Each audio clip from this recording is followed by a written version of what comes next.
আরে ভাই তুই একটু বস, আমি আসছি। হ্যাঁ এক্ষুনি। ঠিক আছে। কি বাবা, ভালো তো? এই তো কাকিমা ভালো আছি। বসো বসো। তুমি ভালো আছো? হ্যাঁ আমি ভালো আছি। তা তোমার দাদুর কি খবর বাবা? দাদু দাদু তো পেট খারাপ হয়েছে দাদু। পেট খারাপ? এই যে মানা বললো 1 মাসের জন্য তোমার দাদু কোমায় ভর্তি, ও তো 1 সপ্তাহের জন্য থেকেও এলো। আরে ও আর আমি তো একসঙ্গেই ছিলাম হসপিটালে। দাদু তো তারপর সুস্থ হয়ে উঠলো ও যাওয়ার পরে। এখন একটু পেটটা খারাপ হয়েছে বুঝলেন। আরে আর তারপর এখনো রক্ত ফক্ত পড়ে? রক্ত কেন পড়বে? আমি তো তোমার মায়েরই মতো। মানে আমি বলেছি ওই যে তোমার অশ্ব হয়েছিল না, কেন তোমার অপারেশনের জন্য আমার থেকে তো মানে 20,000 টাকা নিবে। খুব ব্যথা হতো বলো। বিশাল ব্যথা হয়। অপারেশনের পরে এখনো হাঁকতে গেলে ব্যথা হয় বলো।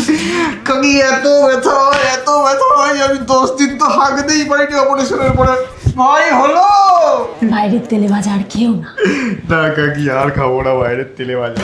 বাবা একটা কথা বলি, কিছু মনে করো না, তুমি তো ভদ্র বাড়ির ছেলে বলো, নেশা পেশা করো না। নেশা?